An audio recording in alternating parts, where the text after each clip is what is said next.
and welcome to the Cult Cinema Circle podcast. My name is Jesse, and I'll be your host. So on today's episode, we're going to head over to Snyderville to, try to get our car fixed up.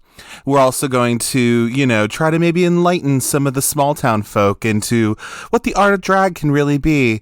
And also we're going to beat the fuck out of some guy who's beating his wife. But anyway, besides all of that stuff, on today's episode, we are going to be covering a little movie from 1995 called To Wong Foo, Thanks for Everything, Julie Newmar, or just known as To Wong Foo.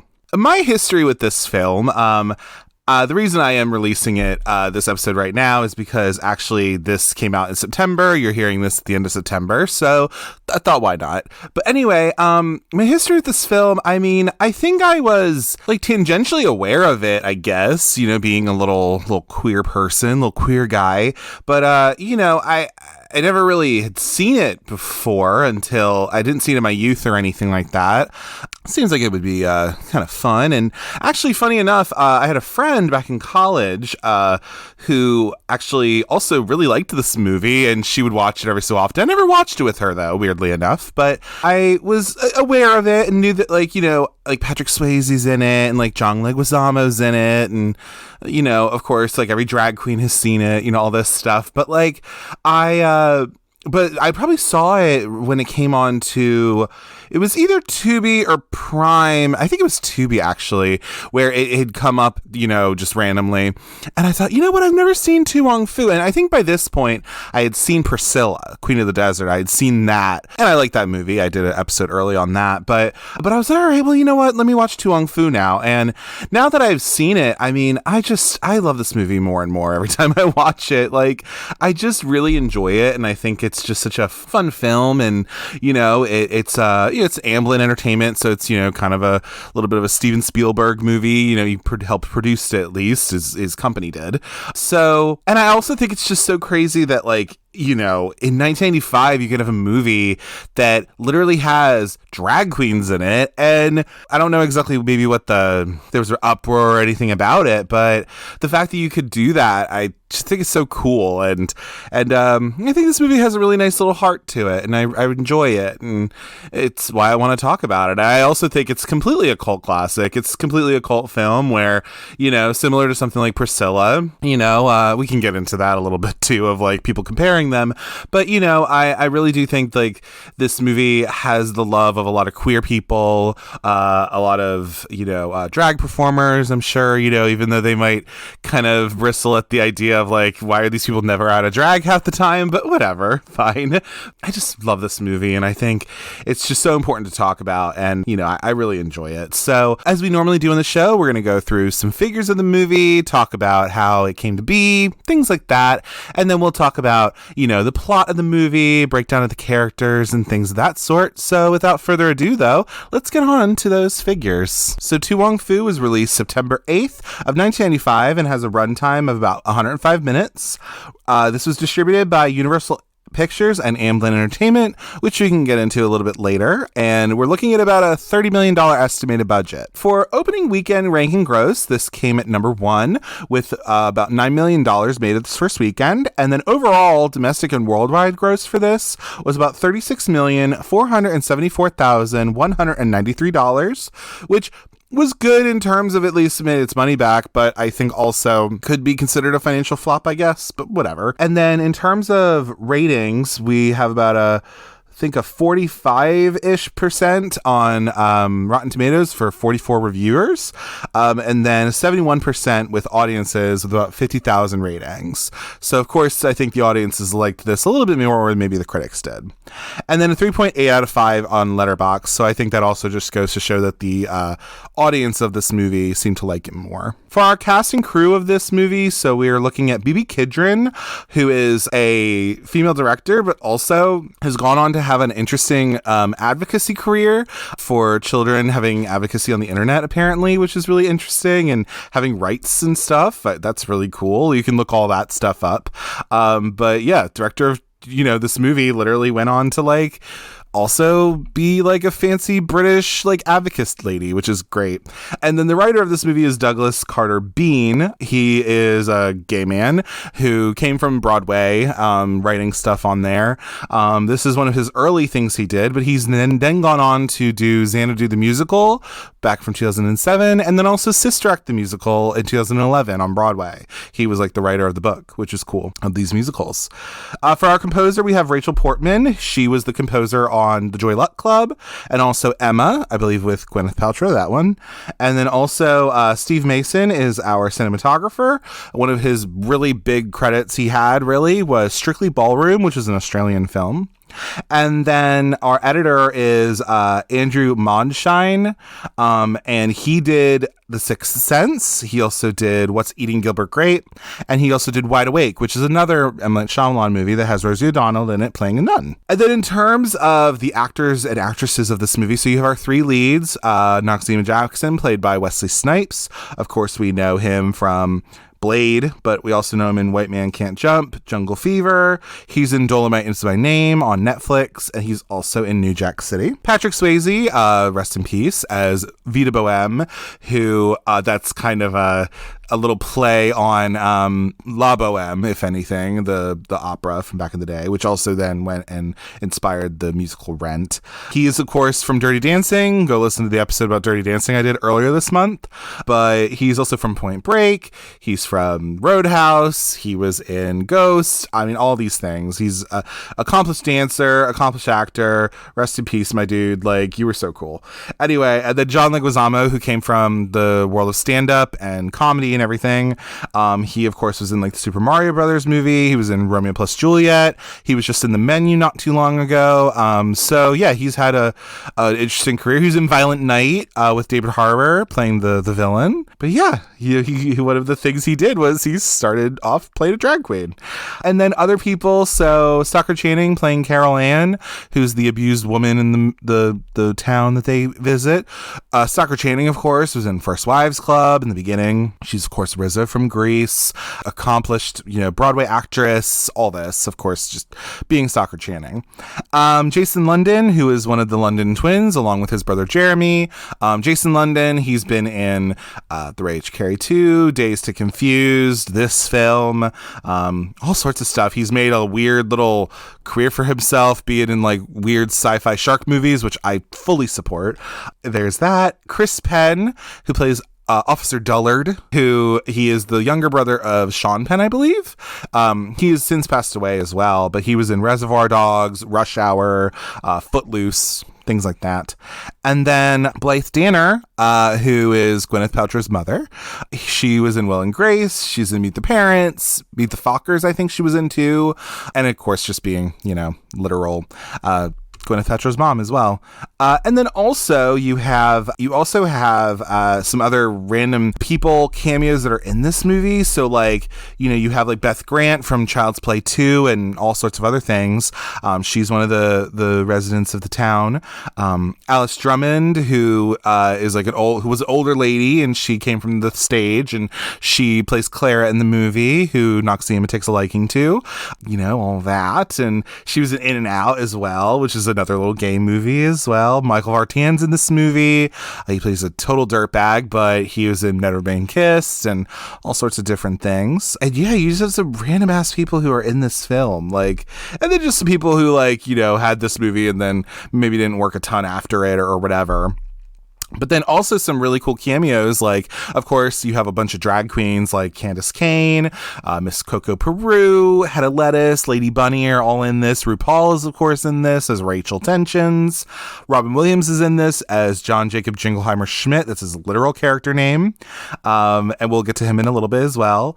And then also Naomi Campbell has a little role, and then there's like a little blink and you miss her in the beginning. And then also Julie Newmar, Catwoman herself, who is just so statuesque.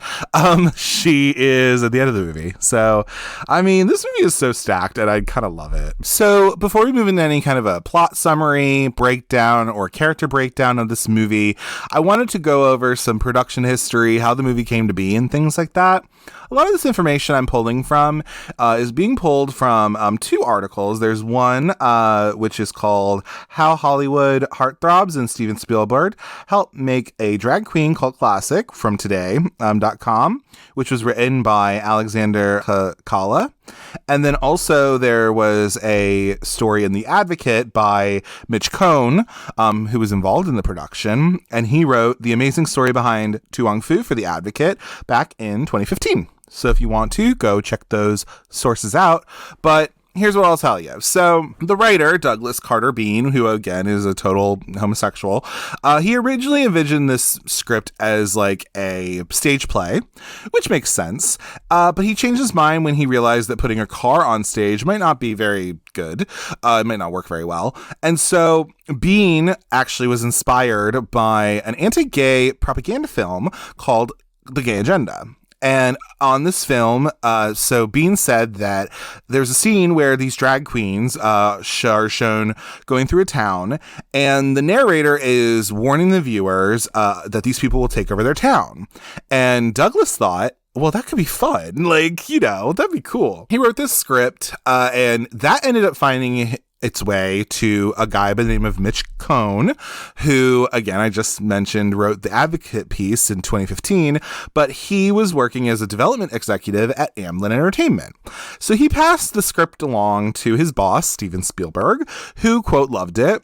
And Spielberg had his friend, Robin Williams, don't know if you heard of him, do like a cold reading of the script while he was on a plane, which like mesmerized Beeban Kidron apparently. But Williams expressed interest in maybe having a possible role, but he didn't want to distract from the three leads of it, so he ended up doing a little cameo instead, which is his John Jacob Jingleheimer Schmidt character in the beginning. So when the script officially went into production or went into development at Amblin, many people, unnamed male directors, passed on directing this because this is a different time, and you have something like Priscilla, Queen of the Desert, which is Australian, and it was also, I think, directed by a guy. It was, I think, written by a gentleman as well. But, but it was just a different time. And so, but British director Beeban Kidron happily accepted the job, though. And advertising companies at the time, though, wanted to change the title to something shorter, like something like Ladies Night or She's a Lady or something like that. He actually ended up keeping the long title. Now it's just known as Wong Foo, but the literal title is Wong Foo, Thanks for Everything, Julie Newmar.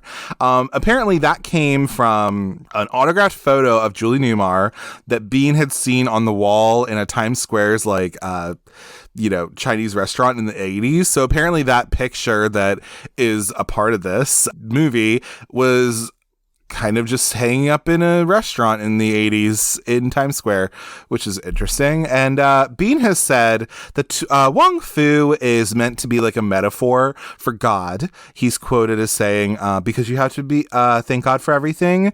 You have to be grateful for life. You just have to stop where you are and say thank you for everything. And apparently a scene was filmed where the characters provide more context about that, but it was ended up being deleted. So, all right, cool. You have this movie, so we now have to shoot it, right? And we have to cast it. So when it came to the casting, apparently Wesley Snipes and John Leguizamo, who the role of Shishi Rodriguez was pretty much written for, they both immediately said yes, apparently. And many actors were considered for the role of Vita Boheme, including some like Robert Downey Jr., William Baldwin, Gary Oldman, Matthew Broderick, James Spader, John Cusack, Mel Gibson, Robert Sean Leonard, Willem Dafoe, John Turturro, Matt Dillon, Rob Lowe, Johnny Depp, Tom Cruise, and Robin Williams, which again, he's already in the movie as a little cameo. But Patrick Swayze had become one of the last actors to audition for Vita, and director Beeban Kidron said it was ultimately Swayze's walk that sealed the deal, saying, quote, Swayze had his own makeup people transform him into a woman, and he insisted that him and Beebe take a walk around the city to prove that he could pass as a woman. And, quote, with his beauty and his dancer's grace, he did just that. And at that point, he had the job. So, and then of course, this film featured dozens of New York City drag performers and underground stars in like small roles or as featured extras. As I said, RuPaul, Joey Arias is in this movie, Lady Bunny, Misunderstood, Candace Kane, Flotilla DeBarge, who I think is the MC at the drag queen of the city pageant or whatever, Coco Peru, Lady Katira, and then Quentin Crisp as well. So the 3 lead actors spent time in like the local drag scene researching their roles, and were each given like a drag mentor to work in developing their characters. And so actually, I think it was one of those magazines. They just did something with John Leguizamo, and he talks about that as well.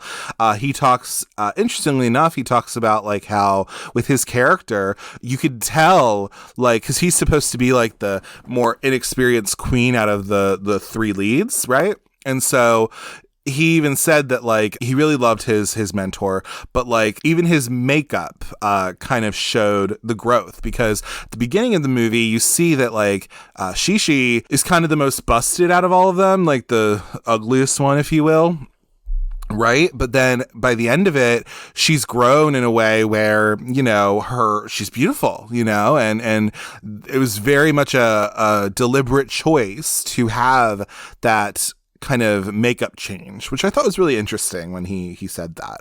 The costume designer, Marlene Stewart, had the lead's wardrobe custom made, shoes, corsets, everything, which is so cool. And so filming of this movie took place in July to October of 1994. The drag contest at the beginning was filmed at Webster Hall in New York City, and also the John Schaefer Phipps estate in New York, Old Westbury, New York, also now known as Old Westbury Gardens, was the site of the Miss Drag Queen USA contest at the end of the film. And so film locations in New Jersey included Jersey City, which was the site of the Canton restaurant in which those restaurant scenes are actually shot at, and also Montclair. So this was a substitute location for the scenes that were shot in Pennsylvania at that weird sounding town that Patrick Swayze said. But yes, so that was kind of a stand-in for that place. Much of the film was actually shot on location, though, in Nebraska, in the areas of Loma Lincoln and Omaha. And so, though greatly faded, though, a Welcome to Snyderville sign, actually, a mural still remains in Loma, in Nebraska. So it's cool that they were able to actually go to Nebraska and shoot in this like small town, and be able to do that, because it makes it feel a lot more real. And I think it really helps with the film personally.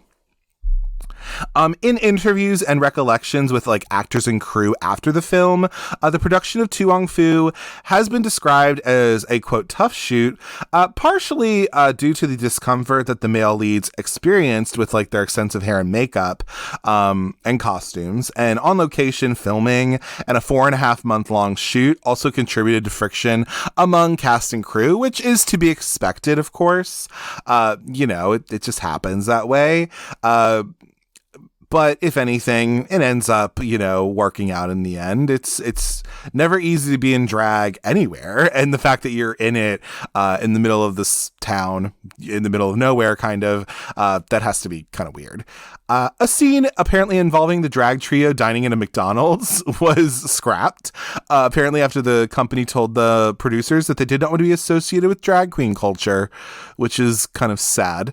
And then also Coca-Cola agreed to product placement, and a billboard for the soda company is featured in a prominent scene in the film. So if you notice that Coke sign, that Coke billboard, that's because Coke gave them the money to do that.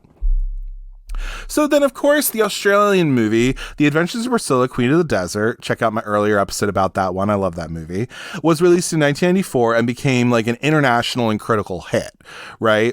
And so Wong Foo shares certain plot details with Priscilla, which also concerns 2 drag queens and a transgender woman who is on a road trip who managed to win over the locals of a small town. And so, you know, despite the similarities, though, Wong Foo had already been in production by the time Priscilla was released. And the crew of Priscilla had heard about the movie while they were shooting their own. And though a producer was initially worried the films might be too similar, after reading To Wong Foo's script, producers decided that it was sufficiently different from Priscilla. And also the success of Priscilla, along with the popularity of drag queens like RuPaul, and also the 1990 documentary Paris is Burning, also helped pave the way for To Wong Foo. Because if you don't already remember or know this, of course, RuPaul has like their millions upon millions of dollars now with their show that's been going on for almost like literally 20 seasons almost. But at this time, you know, RuPaul was in this movie. They, of course, were in the Brady Bunch movie, but also they had their own little talk show at some point. Like, there was some popularity there, which I thought was, you know, kind of interesting. And it was just a moment in time, man. That's what it was. And so this movie was released in September of 95. Apparently, some professional golfer whose name's Shishi Rodriguez sued the production company and the distributor over the use of his name, eventually settling out of court, apparently. But did you know that there was a Shishi Rodriguez? He's a professional golfer. That's so fucking weird. But anyway, so some of the reception of this movie, though, so it has a 45% on Rotten Tomatoes. The consensus of this movie is that To Wong Foo, Thanks for Everything, Julie Newmar, seeks to celebrate individuality, but is too timid and predictable to achieve its admittedly noble aims. So that's what they say about that. Though critical reviews were mixed at the time, the performances of the three leads were roundly praised. So Joe Brown of the Washington Post called the film fiercely funny and wrote 3 snaps up for Patrick Swayze, Wesley Snipes, and John Leguizamo, who walk the walk and work it. Emmanuel Levy of Variety gave a mixed review, but wrote that sporting blonde wigs, Snipes admirably wiggles his hips while wearing high-heeled red shoes. Using a low register, Swayze also excels as a man still suffering from parental rejection. And shining throughout is the brilliant Leguizamo as the Latino Spitfire who needs to prove to his comrades that he's more than just a mere boy in a dress. And Roger Ebert of the Chicago Times, the Sun-Times, wrote, "What is amazing is how the film manages to be funny and amusing while tippy-toeing around A, sex, B, controversy, and C, any originality in the plot. Credit to that belongs to Swayze, Snipes, and Leguizamo, who are surprisingly good at playing drag queens." While Ebert gave the film 2.5 stars out of 4, his colleague Gene Siskel gave a more positive review and predicted an Oscar nomination for Swayze. And so, of course, people pointed out the similarities to Priscilla, Queen of the Desert, and said To Wong Foo was subpar in comparison due to the predictability of its plot, script, and tonal unevenness. The decision to have the lead spend most of the film in wigs, or in drag, even going to bed in their wigs and makeup, was also criticized as straining credibility or credulity. And so Keith Turin of the Los Angeles Times wrote that the screenwriter Beane and the director Kidron don't seem to know any way to emphasize the humanity of their characters except by swaddling them in mushy cliches. And actor and writer Michael Kearns argued the film and its promotion is eager to wink and snicker at homosexuality. The film's omission of any hint of gay sexuality was also noted by Janet Maslin of the New York Times, as well as Brown of the Post, who decried the fact that, quote, always in the admittedly few mainstream movies with gay characters, the film's heroines do not get to partake in the film's romantic story arcs, and appear only to function as asexual fairy godmothers for the people of Snyderville. But there were some positive people. So Edward Guthman of the San Francisco Chronicle wrote, quote, "It's a distant cry from the realities of gay bashing, poverty, and evictions that real-life drag queens suffer, which may be part of its point. Imagine, Wong Foo suggests a world where people stopped judging one another and simply surrendered to the silliness that's dormant inside of us." And then the Austin Chronicles' Allison Maker shared a similar sentiment, writing, quote, for some, the film's unabashed sentimentality and fairy tale quality may go too far, but to Wong Foo is such a delight that it's easy to overlook the few awkward moments. Calling To Wong Foo campy doesn't do the film justice. The film camps it up, but still allows us to believe in the characters. Snipes and Swayze are so successful in exploring their feminine sides that all of their future roles should be played in drag. And to close out, Emmanuel Levy concluded, though the film is not as outrageous or as funny as Priscilla, it still offers some rewards as mainstream entertainment, and that, quote, ultimately the comedy comes across as a celebration of openness, alternative lifestyles, and bonding, all life-affirming values that in the 1990s are beyond reproach or real controversy. And then also at the Golden Globes, Swayze and Leguizamo were nominated for Best Actor, Motion Picture Musical or Comedy, and then Best Supporting Actor, respectively. And yeah, I can really kind of get into that. Like, yeah, I think that this movie is kind of a fairy tale. It's not supposed to be this like bastion of reality or anything like that. Really, it in a way, like, I remember on Letterboxd, somebody said something in their review so the Letterboxd review that I'm talking about comes from Parker Brennan, who is one of my followers on Letterboxd. Hey, Parker, if you're listening, we follow each other on Letterboxd, and I liked their review about To Wong Foo. So they did this back in 2020, and so I'll read it. So, some background on me before my little review. I was assigned male at birth, but I've always identified more with women. I refer to myself as non-binary because I don't present in a traditionally feminine way. I grew up gay in Ohio, where boys called me a fag, long before I understood my own sexuality. Over the years, men have said hurtful things to me as I walked down the street or gave me dirty looks for carrying a gender-neutral purse. To feel safe in public, I usually behave in a more masculine way than I would at home with family and friends.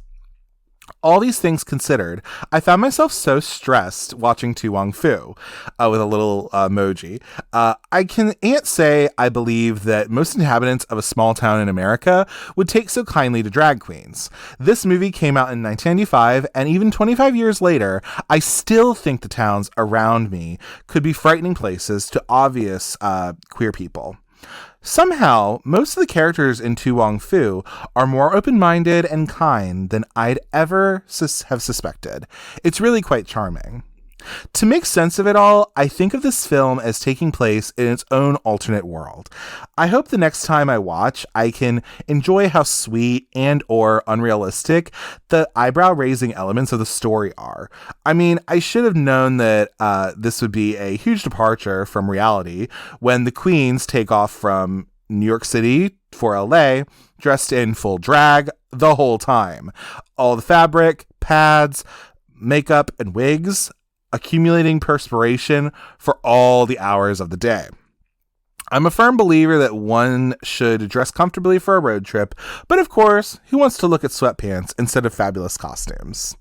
And of course, they gave this a 4 out of 5 on Letterboxd. So, but I like their review of that. I think it is this interesting thing where, you know, it's a movie that does take place in this other reality. It's other alternate reality, and it's one that would be nice to live in. You know, it reminds me a little bit of something like a Clueless, where is Clueless reality of what it was like in 1990s Los Angeles, Beverly Hills? Probably not, but is it a reality that we wish we could live in? Sure. And so I look at To Wong Foo similarly to that. But To Wong Foo is considered groundbreaking for being the first mainstream Hollywood production to depict drag queens. Rita Kempley of The Washington Post wrote that in comparison to previous films that featured cross-dressing like Tootsie or Some Like It Hot, the heroines in To Wong Foo aren't cross-dressing to escape the mob or to prove a point. They're just being true to their nature. In a 2019 retrospective piece about the film, a writer, Naveen Kumar, noted, quote, the film's language and understanding of gender variance is undoubtedly limited at as a product of its time, and that the film blended iterations of queer experience that tend to have clear distinctions in the real world, and for which we have more nuanced language today. Among the film's language and concepts that are now considered problematic is the terminology used by the characters to describe the differences in queer identities, which I think they're referring to the different things that Wesley Snipes says in the car when they're driving. But okay. Of the leads being in drag for the duration of the film, some critics have said that this is an intentional part of the film's camp element. Kumar added that, quote, that Wong Foo's drag performances remain completely unbroken throughout the film's entirety heightens the movie's extreme emphasis on beauty and artifice, and that the film is very conscious of its ironies, as Swayze and Snipes were both box office draws known for hypermasculine and romantic leading roles. The perceived incongruity of dressing them in drag is part of what fuels the comedy. In this way, Kumar wrote, Wong Foo plays on viewers' suspension of disbelief. Swayze and Snipes in particular are clearly recognizable under their women's garb, and that the film's own characterizations tend to blur the lines between drag as a conscious performance and their desire to actually be seen day and night as women. And of the characters staying in drag, Douglas Carter Beane says his intent was to create an illusion, saying, quote, it is about fantasy and it is the illusion.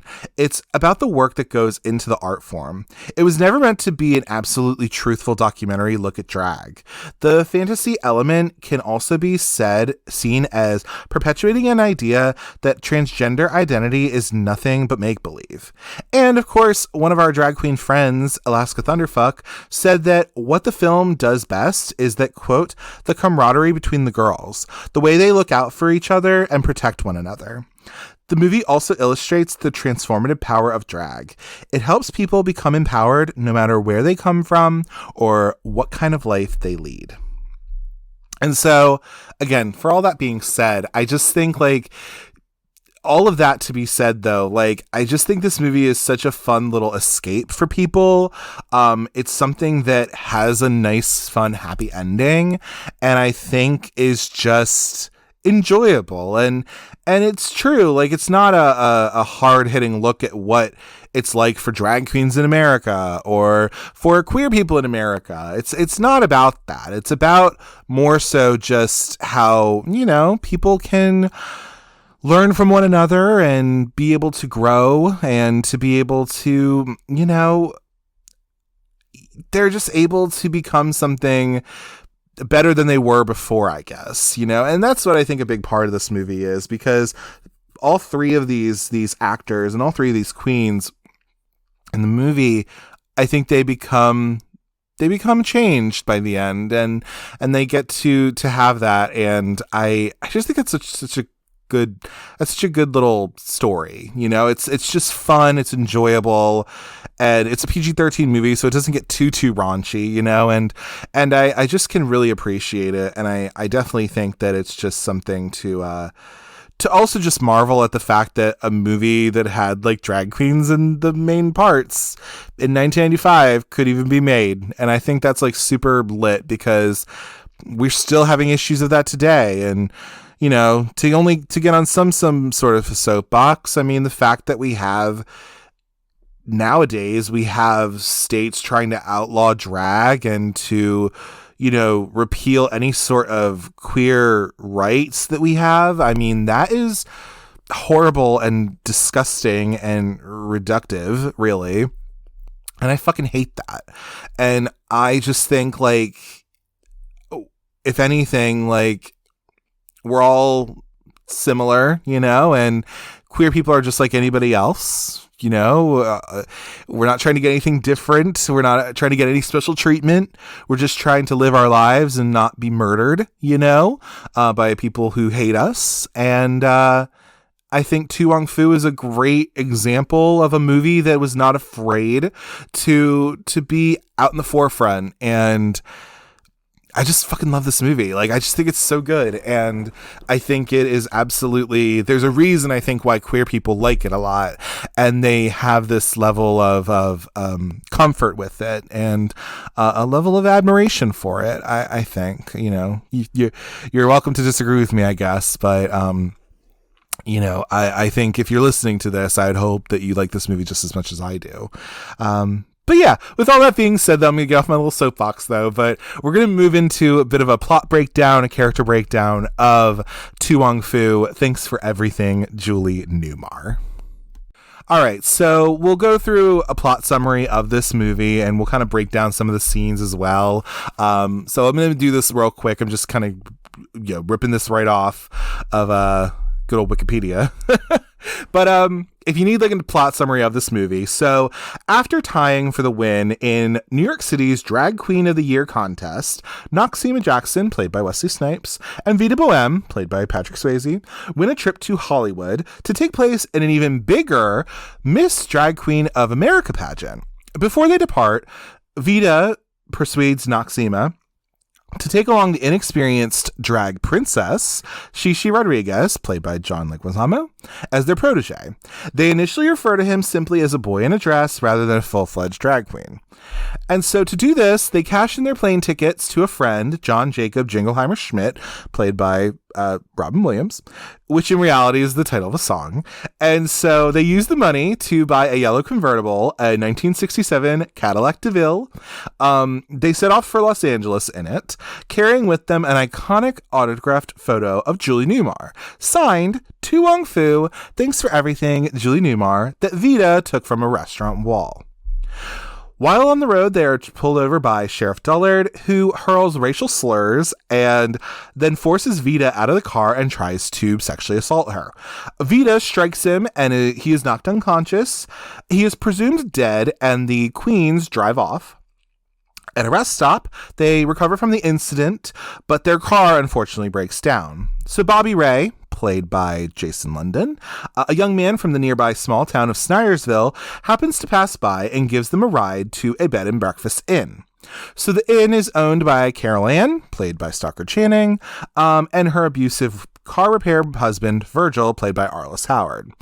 So then they are stranded in the town for the weekend, waiting for the replacement part of their car. So Shishi is harassed by a group of roughnecks, which apparently she kind of liked that because she was used to it back in New York City, apparently. Whatever. Anyway, but that was a little bit of a weird scene. But she is saved by Bobby Ray.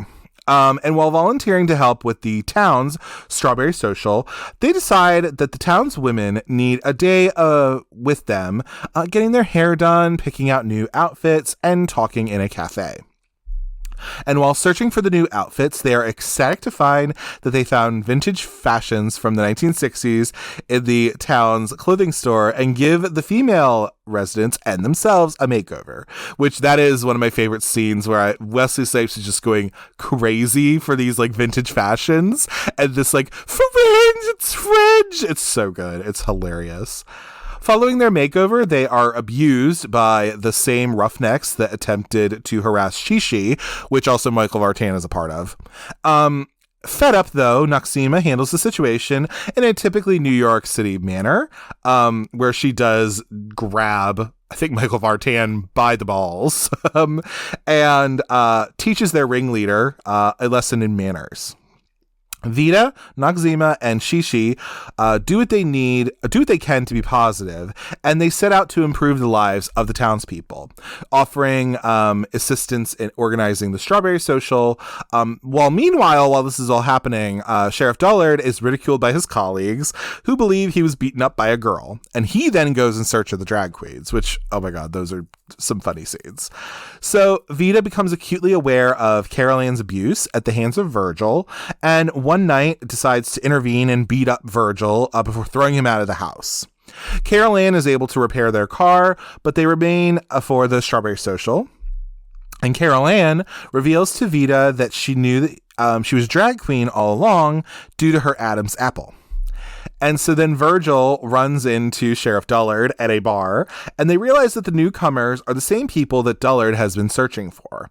They head back to Snyderville, and Dullard demands that the townspeople turn them over. The other townspeople, who now realize that their new friends are not women, devise a ruse to protect them. So one by one, they confront Dullard, each claiming one to be a drag queen, in a similar fashion to the movie Spartacus. Or Sporadicus, as Cher Horowitz would say. But Dullard is humiliated and he flees. The Strawberry Social commences with everyone dressed in vibrant red outfits, and the townspeople then say goodbye to Noxima, Vida, and Shishi as they prepare to leave. In honor of their friendship, Vida gives Carol Ann the autographed photo of Julie Newmar that has accompanied them on their trip. And in a fun ending, they end up making it to Los Angeles, where Shishi, after having received many tips from Vida and Noxima during their ordeal, wins the title of Drag Queen of the Year, and the crown is presented by Julie Newmar herself. And so that's like the plot of this movie, To Wong Foo. And so, you know, I guess if we wanted to go back through the characters throughout, you know, I feel like we'll start with, I guess, Noxima. So, I mean, with Noxima, I like her character because, you know, I will start off first and foremost. I think these three actors do, I think, such a good job at giving a level of respect to these characters and really not treating this as kind of a waka waka, I'm a man in a dress type of thing, which I can really, really respect when you're doing this kind of project, honestly. But with Noxima, I like the fact that she's, you know, a no-nonsense kind of girl, you know, and that, I mean, she's just so fabulous. Like, you know, everything from her saying, "Little Latin boy in drag, why are you crying?" Just in a grandiose fashion, you know. But also, you know, this is a person who ultimately is a black man in America and has had to deal with their own strife about that. And also being a, quote, I guess, queer person too, being, you know, a lot of the times queer people, drag queens tend to be a lot of queer people. Not every drag queen is a queer person though, but we're to assume that, I guess, these men are also queer, I guess. But like, yeah, like that's a whole other host of shit you got to deal with, right? And so the fact that Noxima is no nonsense, but ends up having this, like, I love when she like grabs that guy's balls and like teaches him about manners, and like I love that. But I also love the relationship she has with Miss Clara, you know, where she realizes that Clara is kind of a little bit of a mute. She doesn't talk very much, but when they have this kind of like connection about old movies and Clara talks, like that's so cool. And I just think like good for Wesley Snipes being able to really like bring a level of heart to this character that I really enjoy. And I mean, of course, just like everything from like, you know, she's asking like, you know, how do I look? And then she says like the Miami sound machine just exploded all over you. Like it's very funny. Or like, oh, I'm sorry about the way the Civil War turned out. And even also like when they're on their road trip, like, you know, her telling Vida, like, Vida, you know, like when they go to the little hotel motel thing and the the women's basketball people are there, but even before that they're like, you know, even Noxima is just like, you know, like it's to be inferred that like her and Vida being friends, you know, like they've had to deal with shit being like queer drag queens, you know, and they've had to deal with some stuff, and you know, you get that little bit of an inference. So I love Noxima. I really like her character, and I think she's so good. Vida Boheme, I think, you know, of course, like for that character, I mean, it's colored by the fact that it's Patrick Swayze, of course, but I think, you know, super hot, by the way. Oh my God, he's so hot in this movie. But anyway, but obviously, like, we see we see where they go to see the mother, his mother, and they don't actually talk to her. They just look at her from afar, right? In Pennsylvania. And so like being able to get the understanding that he came from maybe this character came from, somewhere where they were not accepted, and that they pretty much had to flee to be able to be happy, right? You definitely get the sense of that with Vita's character. That she was probably thrown out or kicked out of the house or was maybe disowned by her family or something like that, which is then why, you know, she's a bit of a fighter. She's a fighter for sure. I mean, God, she punches Officer Dullard out, you know, like when Officer Dullard tries to put his hand up her skirt, right? And he's like, "Get off my dick, buddy," you know, and like punching him, you know, and like that kind of thing. But also like he's not afraid to fight, you know, because he's probably had to fight all his life, really. And so being able to have that, but I also just love him and Carol Ann's relationship. I think they both have such a good heart, and I think like I think Vita sees herself in Carol Ann in some way, and sees that Carol Ann deserves better and deserves more. And I just really love their relationship. And, you know, I can get to Carol Ann in a minute, I guess. I mean, I could talk about her now, I guess, really, too. But, like, I love her, too. Like, you know, you can tell that she wants more, but she's a battered woman in a small town, you know? And it's hard to be able to get away from that. And, you know, the fact that she was able to have someone looking out for her and letting her be herself, you know, and letting her be what she wanted to be. Like, I think that's so cool. And I also just love their scenes that they have where, you know, you have the whole Adam's apple scene where she's like, you know, women do not have an Adam's apple. And I noticed that you had an Adam's apple. And all this kind of thing, like, you know, and it's like that kind of a thing. And I love that little scene. And I also love the scene at the end where, you know, they're all leaving and she says, like, Carol Ann says, you know, I love you, Miss Speed Bohem. I don't see you as a man, and I don't see you as a woman. I see you as an angel. And then Vita's just like, well, I think that's healthy. Like, it's so cute. Like, oh, their relationship is so nice. I love them. So yes, Vita, I can just tell that she sees something in Carol Ann that she connects with. And that is exactly why they have this whole relationship. I also love how he like, gives the book of Diana Vreeland to like the little stuttering, shopkeeper boy. I love that so much. And it's so cute. So, you know, I think Vita is just a young man, you know, and he's a man who, as a young guy, like, you know, wants to be able to take care of people and to be able to maybe stand up for those who can't stand up for themselves. And I think that's really noble. And I think that's really great for her. I love her character so much. I love these women. I love these drag queens so much. And then Shishi Rodriguez, you know, I like their character because, so they're obviously from like New York City or something. Like you can definitely get that. And of course they're the Latino one of the group, you know. Like I was saying earlier, like she kind of gets this, she almost gets assaulted by these guys, right? And you're just like, what the fuck were they going to do to her, right?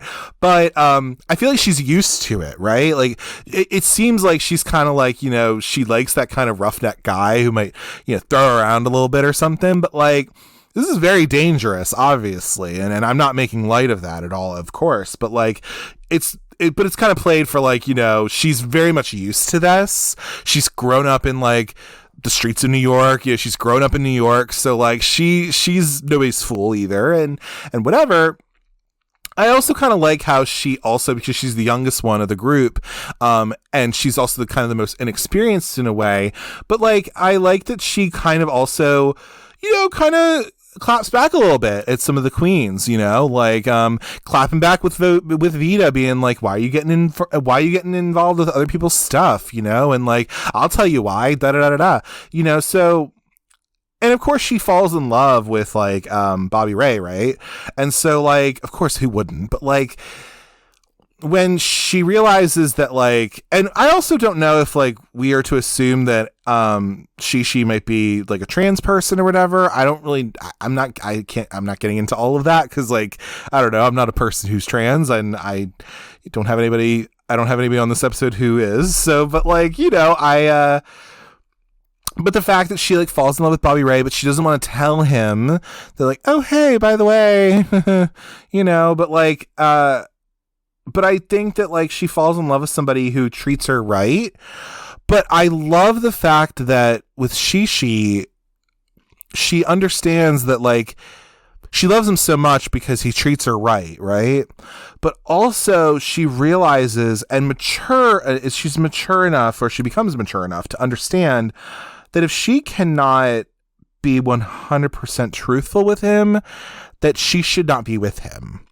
And that's why she then gets, Bobby Lynn to, go with him and all that. So, and she gives him up, and I think that's really, I don't know. It was the right thing to do in a way. And it hurt her to do that. It hurt Shishi to do that, I'm sure. But I really just think like, yeah, I don't know.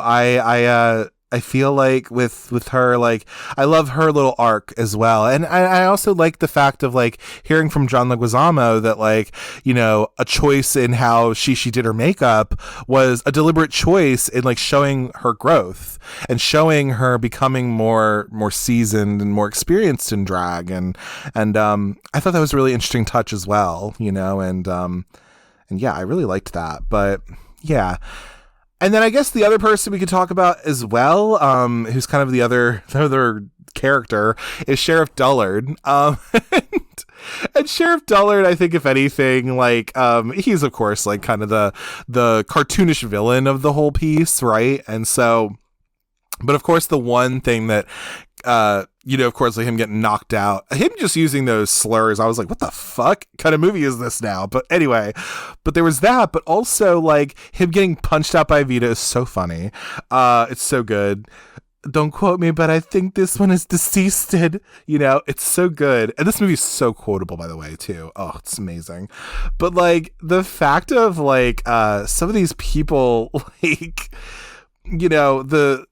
I love like the place for homos list that Sheriff Dullard has. First, like his friends are clowning on him because he got beat up by a drag queen, but also the fact that like, they have the place for homos where he's like going and looking for these people. And of course, so there's 6 places apparently for homos. So flower shops, ballet schools, flight attendant lounges, restaurants for brunch, and then antique shops. So he's not wrong, definitely not wrong. But I just think that, oh my god, it's so silly to me. But like him going to these different places looking for these queens, like it's just, oh my god, it's so iconic to me. Like it's so funny. It just shows that there is some camp in there as well, which I really appreciate about this movie too, is that it is very campy. It has that sort of camp sensibility, so I could really appreciate that. And so, but yeah, it's just so fun. And but his character to me feels like I don't know why it does, but it makes me feel like he is some sort of closeted, I guess. Like he, like him talking to Virgil at the bar where he's talking about like these men and they like rub up each other and like all this stuff. It felt very homoerotic to me as a complete homo. And so like, I just was like, dude, are you like, I don't know. I feel like that was kind of the point in a way. Like, are you like a undercover homosexual? Like, are you like gay, but you can't be gay though. So like, you're going to be just a homophobe, I guess, or whatever. Anyway, but I just thought that was like, that's definitely to me what his character was. And then of course him like, getting clowned on by the whole town. That was another scene. I think some of the scenes that I can talk about as well. So of course, like I've already talked about, like, him going to the places for homos. Of course, like where Vita beats the fuck out of Virgil, and talking like Virgil saying like, well, some women need to get hit, and then Vita's like, well, in contrast, that means some men need to be hit, and she just beats the fuck out of him. It's so good. I love the scene where they find the vintage clothing and like Wesley Snipes is like losing their mind. Noxzema Jackson's going crazy about it. It's so cute. I also love like the almost the end scene really where Sheriff Dullard's there, he's looking for these drag queens, and you have the scene where this person comes out in a red like dress with a veil and everything, and you assume that it's Vita, right? And so walk in because he has their shoe, right? Sheriff Dullard found the shoe of one of them, and that's who they're trying to look for.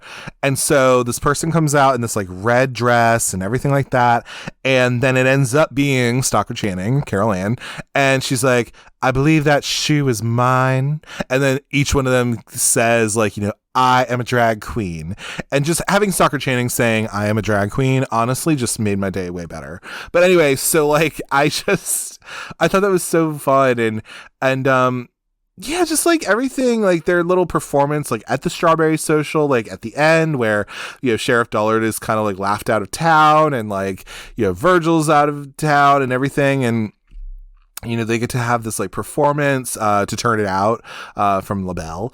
But yeah, I mean, I just really enjoyed that. And yeah, there's so many different scenes where, you know, it's just like, is this a reality? Like, it's absolutely not. But like, to me, it's a fun escape. And yeah, I mean, there's just like such good, I think there's some good scenes in here as well that I could just really appreciate and enjoy just for what they are. So yeah, so it's a little bit about the characters, you know, of what I think of them or what I can kind of glean from that. And then, like I said, some of the scenes I really enjoyed, of course, like just all of those ones I talked about, really. Yeah, and I think just like, I guess if we were to have to wrap up or anything, I know this is a bit of a shorter episode, but there isn't too much to go in to much more about this. I'm not going to, you know, if anything, I can analyze it as much as I want to, but I really do think that to kind of wrap it all up, though, I really just think this movie is such a fun escape. It is a movie that I think people see as a comfort film, because at the end of it, I mean, it is a happy ending. It is a story about becoming true to yourself and, you know, understanding that we're not all so different, you know, on the inside, maybe. You know, we have our own differences, of course, but, you know, all anybody ever wants to do is be loved and to be accepted by the people around them and to find their family in a way, you know, find their chosen family. And I think that's a huge part of this too, is being able to find your chosen family and being able to, you know, have this level of joy and love. And I think that's what this movie to me is it's queer joy. It's queer, you know, it's queer joy. These people win at the end. They get to change this town's perspective, and they get to make some good friends and, you know, hopefully make a place better than they left, you know, better than they came into it with, you know? And so that's what I really like about this film, is that just like, it is a complete escape. It's not really all that much reality, but like, I don't really give a shit if it's reality or not. You know what I mean? And that's how it's supposed to be. And so, and I also just really appreciate that these actors, these three straight male actors, you know, they really do give a level of respect to this material, as I said earlier. And I don't feel like this is, you know, these straight men in dresses. Do you know what I mean? I feel like this is a movie that is very much, it's respectful of drag. It's something that shows how cool and fun it is, you know? And I am just so happy that this movie does exist, because there's nothing that wrong with drag. You know, it's, the art form does not dictate what people do, you know, and how somebody is as a person. Are there some drag queens who are absolute trash? Absolutely. You know, but does that mean every drag queen is? No. Does that mean every queer person is? No. And so I think this movie is just a fun little escape, and the fact that it exists is just really great. And I just really appreciate that. And I like the fact that it was directed by a woman. It was written by a gay guy. Like, I'm always gonna go up for those movies, because that's why this movie works differently than maybe other movies do as well. When you have that kind of that kind of care in directing, and I think also some sort of care in the writing as well. So, that's my thing about To Wong Foo. In terms of streaming or anything, I absolutely think you should go buy like this for physical media if you're into it. It's on Blu-ray from Scream Factory, Shout Factory or whatever. So if you want to get that one, I also got it on DVD pretty easily. It's a couple bucks, not too much. It does stream every so often, so I've seen it stream on Tubi before, which is how I watched it at first, but it also streams on like Freevee or Prime or something like that. Generally, a lot of the times they'll do that like in like July or June or something like that. I think that was the last time I watched it, actually. But yeah, I absolutely recommend To Wong Foo. If you are a fan of drag queens at all, like, you should definitely watch it. But watch this and Priscilla, Queen of the Desert. I think it's a great little kind of mashup.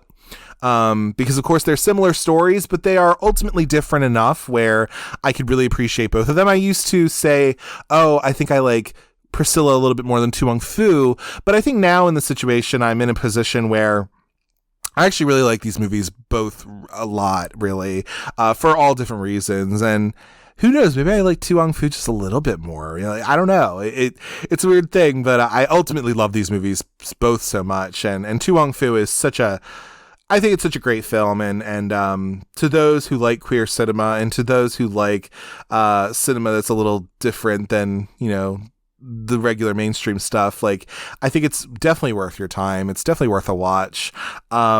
And yeah, for sure, go watch it. It's amazing. It's wonderful, and hopefully you'll get as much out of it for the acting and for the joy that it brings. That I just want other people to see it too, and hope you enjoy it as much as I did as well.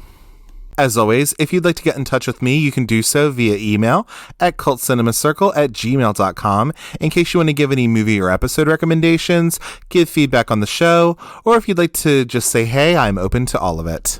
If you'd like to follow the show on social media, you can do so on Instagram and Instagram threads at Cult Cinema Circle. I tend to post what I'll be covering for the next week on there, post stories, things like that. On X, I'm at Cult Cine Circle. On there, I don't really post a whole lot, but if you want to follow the show, it's there for you to follow. And then on Letterboxd, I'm at Jesse, Jesse, Kremp, Kremp, all one word. On there, I log little movie reviews, I'll log what I'm watching, and then it's also a nice way to kind of see what I might be covering on the show in the future. Be sure to rate, comment, and subscribe to the Cult Cinema Circle podcast on your podcatcher of choice, whether that be Apple Podcasts, Google Podcasts, Spotify, or wherever you get your podcasts. I'm pretty much on all of them. Be sure to leave 5 stars and a 1 to 2 sentence review about the show so we can grow the audience and then just spread the love all around. Be sure to tune in next week to the Cult Cinema Circle podcast, where I'll be covering 2007's Trick or Treat. Interwoven stories demonstrate that some traditions are best not forgotten, as the residents of a small town face real ghosts and goblins on Halloween. Tales of terror reveal the consequences of extinguishing a jack-o'-lantern before midnight and a grumpy hermit's encounter with a sinister trick-or-treater. As always, thank you for taking the time to listen to the Cult Cinema Circle podcast, and remember, I can tell you one thing about them founding fathers of America. They sure had fabulous wigs. Take care. Bye.